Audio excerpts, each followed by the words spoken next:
My senior Swamijis, other Swamijis, and the devotees of Holy Trial. I think it's not on.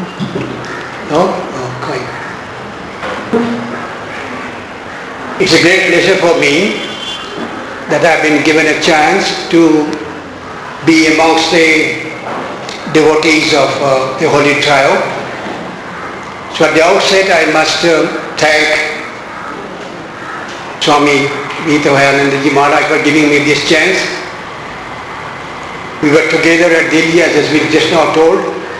I started my life at Delhi, and from that time onwards I'm in touch with him, getting his love and affection free of cost. I don't pay anything for that. So it's my good luck. It's the first time I'm coming here and talking to you all. Guru Maharaj in one place has said that when a hemp smoker sees the other hemp smoker, he becomes very happy. He finds one of his own men who is also smoking that hemp. So when I find that yes, I have got so many colleagues to smoke that hemp, the hemp of the name of Ramakrishna, Mahasada Devi and Vivekananda, so I'm happy to be amongst my own colleagues. So for that also a special thanks to Swamiji for giving me this chance. As has been just now told that I go to different places, especially conducting the youth camps and all for the students and youth. I had a very good experience at one place which I want to share with you all. I think you will all be liking it very much. Last year I was at Akola, about 150 kilometers down south of Nagpur, where we were conducting this 7 days youth camp. Students of class 11, 12 and some of these college students were there. On the 6th day, it was a question and answer session. So I got a question which was a very peculiar question which I have never got from anybody throughout this my 30 years of going and interacting with the people. One boy just wrote a small check and said, Swami, I just want to know, for the last 6 days I am seeing these 3 photographs on the stage, and these 3 photographs having the eyes of the different 3 pictures, 3 figures in different stage. One is completely closed, the other one is half closed and half open, and the other one is completely open. Is it just a fluke or is there any kind of speciality in that? I said, boy, I have never thought, I've been sitting just in front of him for the last 45 years that time. I never thought that I could take it that way, that to find out is there any significance is that or not. And I'm sure many one of you must have been doing it. Have you ever thought where these 3 eyes were in the different positions? It never struck your mind. So I just said, sorry, boy, I can't answer why, but the one who put this question in you will definitely give the answer through me. It's Ramakrishna who put this answer. He will supply it to you. And I just stayed for 1 minute, not even a minute, a few seconds, and he said, he gives me answer. The answer is, there is a significance. Significance is, in the Christian missionary or the Christian theology, they have 3 entities to make a Godhead, as you all must be knowing it. God, Son and the Holy Ghost. With that 3, they call it as a Godhead. They have a God, they have a Son, Jesus Christ, and the Holy Ghost, Pavitra Atma, as they call it as. So theirs is this 1 in 3, 3 in 1. 3-in-1 for them. But for us, Ramakrishna Mission, we have got a special thing. Ours is just the opposite. Ours is 3-in-1. That is to say, 1-in-3. That is to say, that same one has come into 3 figures. 1-in-3. So whosoever is the Vivekananda is same Ramakrishna, same Sarada, and vice versa. So when they are in the 3 figures, 3 kind of eyes closed, half open and half complete open, this gives us a good teaching to the whole Vedanta. In us, we have been told that when you get some kind of information, especially if there is information about the spirituality, you have to go to 3 kinds of discipline, 3 gamuts, to get the complete hold of it. The first one is the Sravana, then the Manana, and then the Nidhyasana. That's what we say. So Sravana, of course now it should be Sravana oblique Patana. So when you listen something, it comes to you through the 5 gates of sensory nerves. That is what you have learned. But then you have to do a lot of manana, a lot of thinking over it, cogitation on it. And then once you get after doing much cogitation, you get the nidhi, the wealth, then that comes to you as your property. So the first figure is the one who just gets this information and closes his eyes and does the manana. And when you do the manana, when you do the cogitation, you're supposed to close your eyes and do a lot of meditation on it. That's what you do. So the first figure of this trial is the Vivekananda, who is showing us, when you get certain things, close your eyes, go on cogitating on it. And once you have come to know what it is, you can half open and half close, that therein you will find that whatever is in, that same thing is outside. Whatever is in, that same thing is outside. The same entity, what you call Parabrahman, or whatever the case may be, is in, is out. You have got it as a nidhi. So that's what our Thakur, as you say, this said, Guru Maharaj has said, whatever is here, that is outside. In one place he says, by closing the eye, if you can see, can't you see when you're opening your eye? So that's why he is keeping half closed, his mind in, half open, mind thrown out. What he gets, gives it out. And once you get completely established on this theory, that ekam sat viprava huda vadanti, that one thing has become many, you can keep your eyes open and go on seeing everywhere. That's what Holy Mother is doing. This is what they see. So this is a combination of these 3. You have to get certain things, just get into it, go on cogitating on it, and then once you find that whatever is in, that's out. So Mother is keeping her eyes open. Swamiji shows the first step of that by closing the eyes and doing the manana, the meditation, and this one is just on the threshold. That's what Guru Maharaj was told by Bhavatarini when he said, I want to be like this. He said, well, you will have to have one thing known as be on the threshold. See in, see out. Bhav mukhe rehna. Bhav mukhe rehna is this one, to be in and to be out. So this is what we have got. This trial has given us not to jump on a thing just by listening things, because you are a thinking being, and when a thinking being, you are given a special kind of a instrument in you which other animals do not have, and that is the intelligence. Animals do not have an intelligence. They got a fixed things, instincts to go on doing it. We have got this. So you have to go deep into it, and then once you come to know what the real meaning of this is, you can definitely see. So out of this three trial, today I am supposed to talk a bit of Swami Vivekananda. Talking to you about Vivekananda, the devotees of the Ramakrishna Vivekananda is something like carrying coals to Newcastle. I can't do that.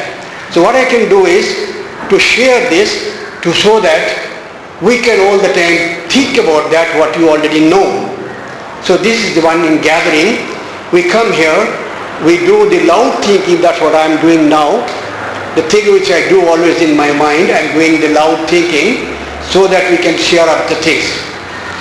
Now Vivekananda, for an ordinary man we find, is a man who is a sannyasi of the Hindu style. Why this Vivekananda has become so very famous, so very person who is wanted by people of different categories, and why not the others? We had lot before, and we will be having afterwards also. What is the speciality in this particular Vivekananda, what we find here? To my mind it goes is this, that when he got this, the previous one whosoever came to us, like Shankaracharya, Madhavacharya and all these big people came, they have told us certain things which have to be found out somewhere, not in this particular sphere. In this particular sphere where we are in, this Bhakta Loka, is something beyond that. On that only they go on talking, and they went on telling, giving all explanations and everything of something high, which is not in this tangible thing but we find here. But this man has brought it down from such a high level as that and scattered broadcast to all of us. That is the beauty in it.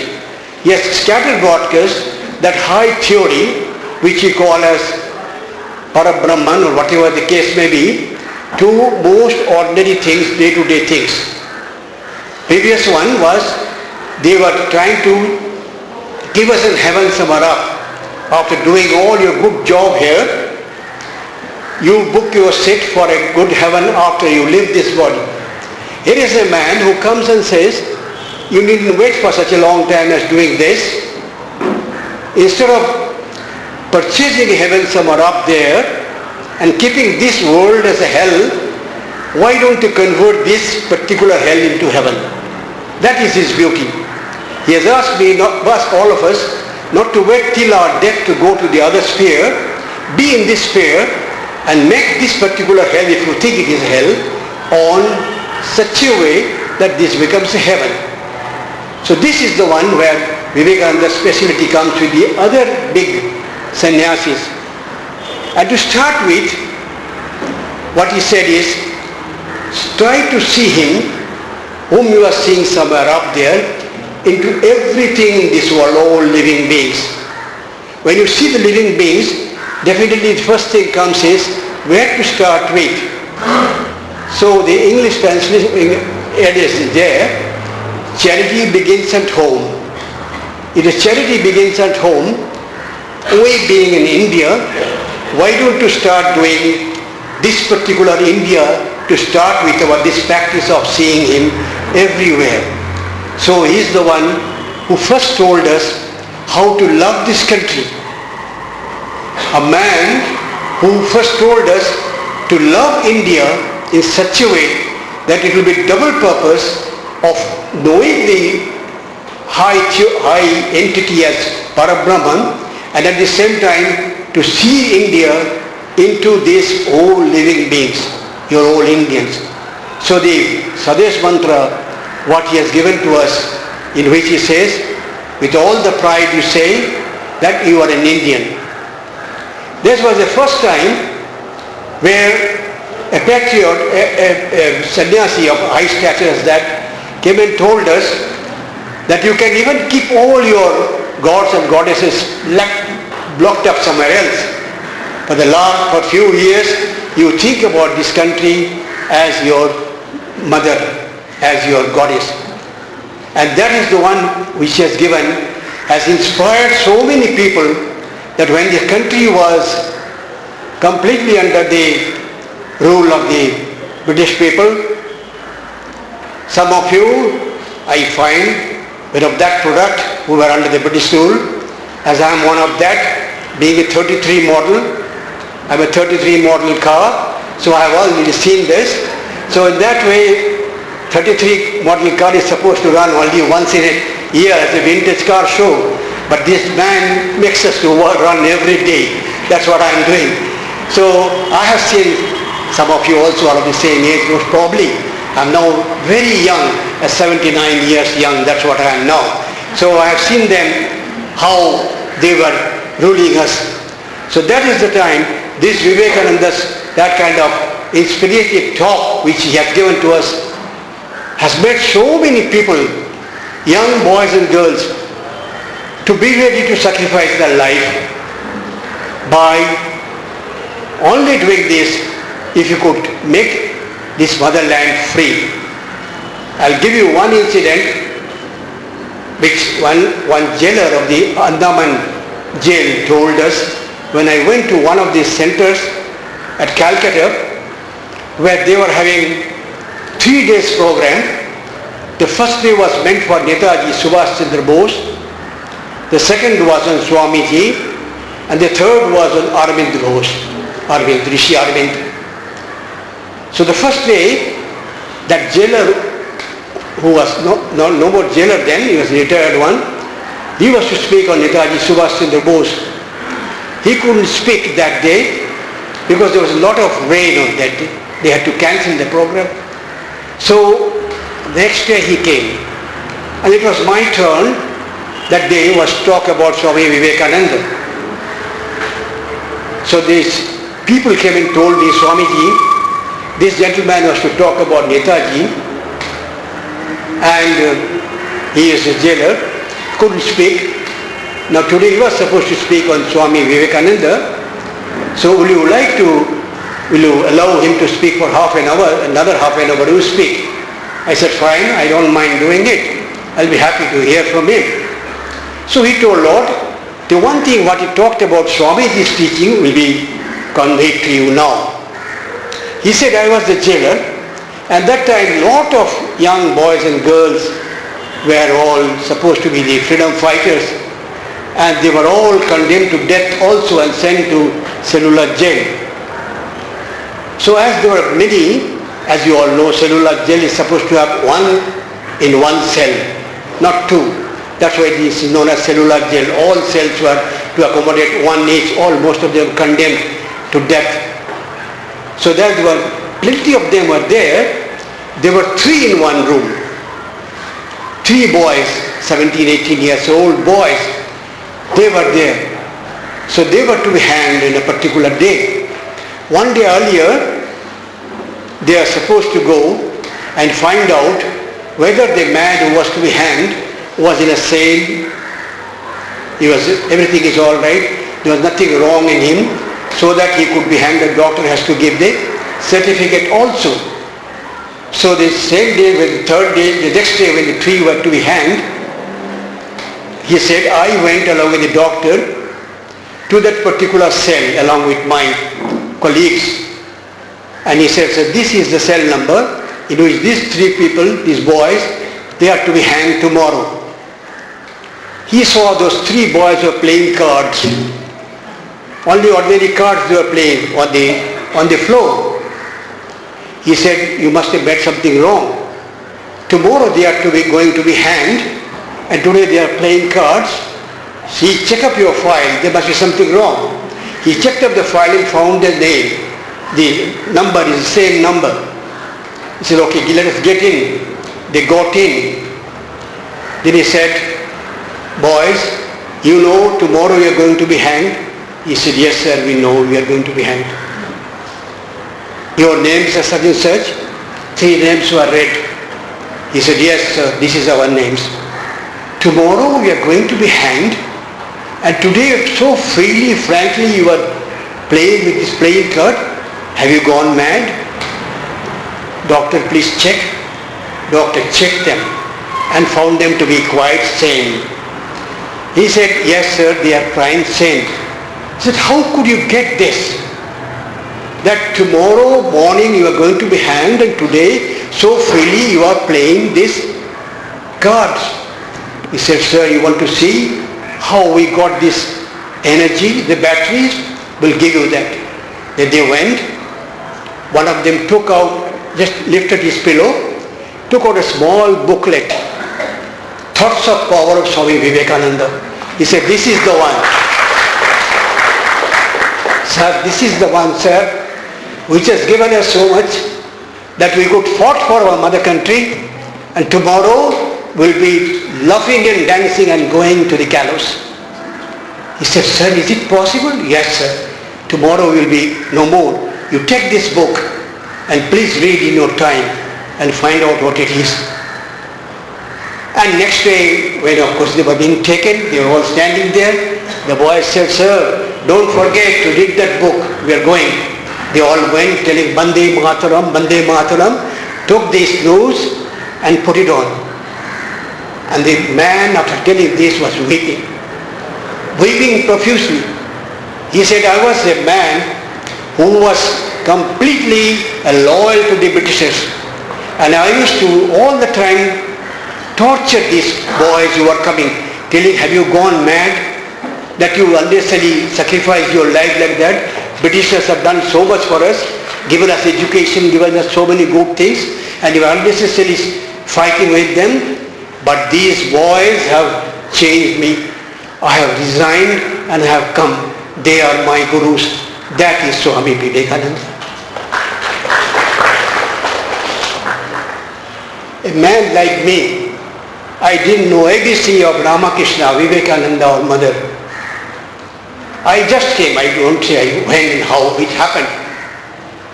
Just came, entered into this, and then only I read this gospel and then I read everything. How could this happen? Without even having the training, having some kind of a preparation for coming into this. Therein comes that when this power actually wants to be on you, you have not to be ready for it. They will take you on your lap. And they have taken me on my lap. And I'm today 45, 47 years in this particular place. Till today I'm with you all in this particular Gerua. And bless me that I die with this, go to the fire with that. He is the man who could say that I don't want to have my liberation till one dog of my country remains unliberated. Who could ever tell? Most of our things we all think about us. He is the man who said, first you try to do one thing. I am giving you a small dictum. Keep it as your guideline. And these two words he has given, combined together, renunciation and service. Enough. Renunciation and service. Mind you, this is so very valuable, even arranged also valuable. He didn't say service and renunciation. He said renunciation and service. Why? It's a third thing. It's an aphorism. You can expand it. It will go for a long time if you go on dealing with it. Renunciation and service. First you have to renounce. Renounce what? Your worldly things, your all these properties and all these things. No, the first thing you have to renounce is your ego. Do you renounce your ego? Are you ready for it? Then only you are qualified to do this service. You see that we do a lot of helping other people. There are a lot of organizations. They go on doing helping people, but they cannot serve people. You see, when you do a question of helping, the first thing which comes is, who helps whom? The one who is up to the one who is little down. Either help on the body or on money or any such thing. You can only help. Keeping your ego up, you help. So you have to keep yourself on the upper level. to help. So he says, first renounce that, reverse it, come down to the one, be a servant. Who serves whom? The lower one serves the higher one.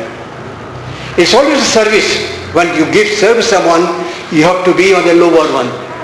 Then only you can do. So first lift all the people to that level which is known as spirituality, Brahman. Once you bring it up to them, bring yourself down, renouncing your ego, that renunciation is over, you are eligible to serve people. So that you don't have this. How did he get it? From his mentor. One day, when Chaitanya Charitamrita was being read in front of Guru Maharaj, in Vaishnavas, this thing they said, Jive Daya, to do a little bit of compassion to the living beings. He is the one who said, who are you to give, to show compassion? You don't have any authority to show compassion. You got only one right, and the right is to serve. So it is from him who got this particular training that you are only eligible to serve and not to help. So he first told this renunciation and service. If you have that in your mind, Vivekananda says you are very close to become what you are. What you are is supposed to be there by knowing, by seeing you all in this. There was a big, very good philosopher, Mirdad by name, 500 years ago in Iran. This Mirdad has said a very good thing, which comes to this. Mirdad says, "O monks, expand, expand, expand, till you don't find anybody but yourself. You'll have to expand your idea in such a way that you can see you in everything. You're not to denounce your own particular entity. Otherwise what actually happens is, we are all loving our own selves. There's not a single one who doesn't love he or she. Everyone loves. But we have confined ourselves into this 4 feet or 5 feet 6 inches and everything on this. So telling that, he said, try to love that. Love yourself. I don't say don't love yourself. Go on loving yourself. Only that yourself is to be expanded. Don't exclude yourself. Love here and love slowly so much that you don't find anybody but yourself. Otherwise what will happen? In Greek theory, the theology, we find there is a God who is a God of beauty. He is Narcissus. And Narcissus' only job is what you know. He used to go in front of a river, see his own reflection and go on telling how beautiful I am, how beautiful I am, how beautiful I am. He only used to appreciate himself. And that's what, with all due respect to the mothers, you must be knowing better than me. And how much you all appreciate your own thing. Don't neglect yourself. Be in you. But only thing is, expand. Expand yourself. God is very clever. He's so clever that when he gave us these two eyes, he has made it in such a way, I can never see my full self. You try, any one of you try, to see yourself completely with these two eyes. If you want to see your right hand, your left hand is already off. You can't see it. If you see your leg, your upper portion is off. You can never see your complete yourself by these two eyes. Then how do you see your eyes? He says, I have given you one thing. Utilize it. You can see yourself in two ways. By seeing a mirror or a photograph of yours. I have given you plenty of mirrors. So many mirrors. See any one of them, you see your full self. This is what has been told to us. You see yourself, appreciate yourself. Don't negate yourself, only expand. This is what another teaching of this particular philosophy which has been told by Vivekananda to us. Only thing he says, first thing is this, always see how much you are ready for doing for others, not for yourself. When you are doing for others also, yourself automatically will come as a byproduct. Why? Because when I have to see for others, when I have to serve the others, first I have to keep this instrument all right. If I don't keep this instrument all right, I can't do anything. That's why you will find in Ramakrishna Mission, they don't take people after 30 years. They say that after 30, 40, 50, 60, if you come and join up, you will be so much exhausted, so much with a lot of diseases, that you, instead of doing service to the others, you will be taking service to the society. You will be in the hospital. People will give medicines and all these things. Instead of serving to the society, serving others, you will be taking service from the others. So, you first be yourself fit. Somebody asked me, Swami, are you fit? I said, I am fit. You know how? I am fit because of this man, Vivekananda, who has told us one thing: try to control one thing in your whole body structure. And the stupid in that body structure is one thing, that is known as mind. You can control every other thing, you can't control that mind. If you can control that mind, then you can become already all the time fit. I have told my mind, well boy, I'm going to allow you to go up to 30. But I cannot have any control over my body. It will go on crossing, going up and up. If you try to follow the body, after 30 years if you're going to go along with him, I'm going to break your leg off. The poor chap is so afraid that till today inside it is 30, outside it is 79, 80. I don't mind. So this is what you will have to be. All the time, see in your mind, don't say, I'm old. Say, I'm young. Boys, when I go, they ask, Swami, how old are you? I am 73 years young. Now will be someone asking me, I'll just say, yes, I'm 79 years young. So we'll have to have all the time that. If you have that energy will be supplied by them. Don't worry about that. They have taken the whole responsibility of us. You need not worry. Only one thing you have to control, your mind. Don't allow it to go more than the 30s. And I can't do anything. Who says? You can do everything. When I was in the school, in 6th, 7th standard, there was a railway line very close to our school. And there was a little strip. And during our time, all these old young boys and girls who are here, they must be knowing that in that time, the railways had the steam engines. Not like this today, what you have the diesel engines and the electrical engines. And the steam engine had to have a lot of struggle to pull the things. So there, one goods train was going. It will go up. A lot of wagons were there. It was trying its best to pull.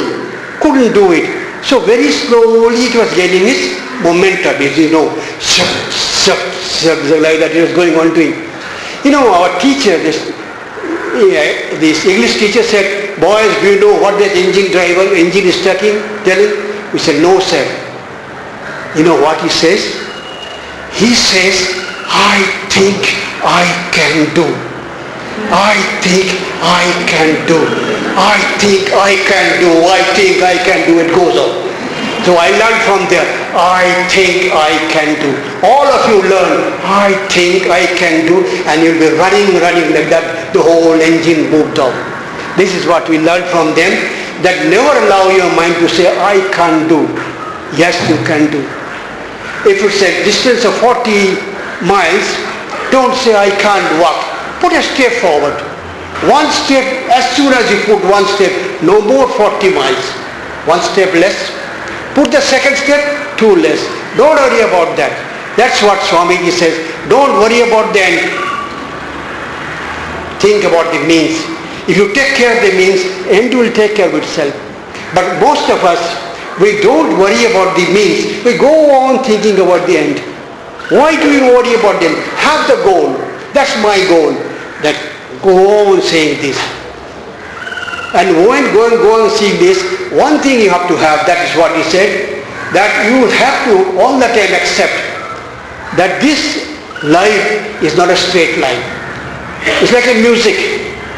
And in music, definitely, there's lots of ups and downs.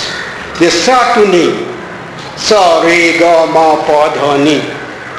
If you say, well, I'll do all this on the same level. If you take a sanhai, and in a sanhai, if you go on blowing, the other side, whoo, sound goes up. It's a sound. It's not a music. Once you go on pressing the key, sa, re, ga, ma, then the other side is a music. You become Bismillah Khan. Otherwise you can't become Bismillah Khan. So that is to be taken into granted, that once you have the life cannot be on a straight line.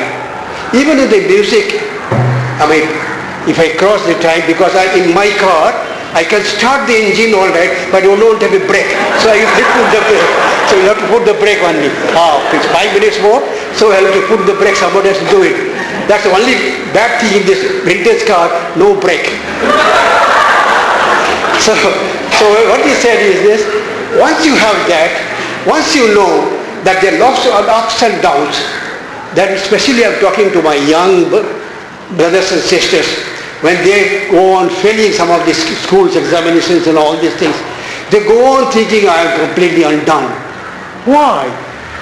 Who said you are undone? It's one failure. How many of you, when you started learning the cycling, and I think most of you know the cycling, the first day when you started doing cycling and showing all acrobatics? No. How many times you fell down? There were a lot of scratches. Somebody must have broken the hand. I have broken the hand once when I learned this. So if that thing was there, you could definitely come to this time. Today in a cycle you can do a lot of acrobatics. So if in one examinations you fail, one particular thing you fail, why do you get so much, straight away go and hang yourself and take some kind of poison and finish your life? Is that because you haven't controlled your mind? So this Vivekananda says, if I had anything to do with the education, the first thing I would have told, put up all your books and all this on one side. First I will teach them how to control the mind. If they could have controlled the mind, they could have done the things properly. And that's what again, for keeping that mind already, one thing he said, when boys sometimes challenge me, Swamiji, we like Swamiji, you know why? I said, why? He told us you can get God by playing football than reading Gita. They were so happy. I said, boy, fine. You have only read the first sentence. By playing football you can get God. You didn't read the other one. There's another sentence. After playing football, when you can get a good body and a good brain, then next sentence is you can understand Gita well, otherwise your brain won't accept it. That's the first thing. So it is that. So how it actually happened halfway, in Bengal, Bengalis, any Bengali here, due respect to the Bengalis, they are very good in fighting, Once they get a chance, they don't wait for anything. So one pickpocket was caught by one man in the bus. When the pickpocket was arrested in the bus, he was taken out, and outside the people are giving quite good banging. When the banging was on, some boys were passing that way. And as I said, they are very happy. When they see some fighting, if somebody is getting a bang, they thought of giving some bang. So they asked someone, sir, what actually happened? This man, to whom he asked, he said, this man in pickpocket in Bengali means pickpocket what first came. As soon as they said this man pickpocket, they started banging him. When they started banging him, he said, why do you bang me? He said, shut up, you being a pickpocket, don't talk now, we'll go and give you bang. He said, who told I am a pickpocket? He said, this man. This man said, did you hear me thoroughly? Did you wait for me? This man has caught the pickpocket is getting banging there. You didn't wait for that. You started banging him. So like that, once you read Vivekananda read thoroughly. You definitely play football. When you play football, play in such a way that you have never done anything in this life except in playing football. But once you come away, completely leaving it, cleaning your shoes and all these things, hands and all, sit on a table and a chair for reading. Read in such a way that you have been reading all throughout your life, you have not done anything else. That's what is another dictum what he has given, one at a time. One at a time, if we start doing things, we can definitely do many things. What you do is this jumble of many things at a time. And it is neither this way, not that way. It's 12:45? 12:30? That's what you stop? Well, his signal has come. If I don't stop now, first you'll ask him to switch off, then you will give a bang and throw me out. So before that, I must tell one thing. I must thank all of you to give me a chance at least to talk for some more times on this particular people. It's more on, cogitation. Read a bit, listen a bit, go on cogitating on it, go on churning on it. You get the butter out of it, nidhi. Nidhi means wealth. And that wealth, as you all know in the brain, there are two particular segments. Whenever any information comes, when it comes as an information. When it enters through your sensory nerves, goes and you are stalking it at your left side of it, that's a knowledge. That's a knowledge. The knowledge will not make you what you are. It's only you will be a storekeeper of knowledge. Then go on agitating on this. The knowledge is to convert it into a nidhi, which is known as wisdom. And then you transfer it to the right side of the brain. Once you right side of the brain, information, knowledge, wisdom will completely change you and give you actually how you should live. So whatever you listen, whatever you read, whatever you see, take it as an information, allow it to go in as a knowledge, then go on churning it, get the best out of it, put it into your right side of the brain as wisdom, and then definitely you can have a better human life. With due respect, today we have lot of people of knowledge, with lot of knowledge, but very few people of wisdom. And that's why today we are suffering, having many things because of indigestion. We did not digest the knowledge. If we digest the knowledge and get it as a wisdom, I think the world would have been better than what we are. Anyway, I again thank Maharaj for giving me this chance, and to all of you for doing a bit of loud thinking. I didn't talk to you, I didn't deliver in lecture, because he said it's only the power of attorney, authority, a man who gets from God can only teach others. I can't teach others. I can only communicate as a communicator. Like an inquiry office train is going on that platform and that platform at such time. So I have seen something as an inquiry officer, giving you certain things, for giving me the chance for loud thinking. I pray to the Holy Trio for giving you all a good human life. Jai Thakur, Jai Ma, Jai Swami.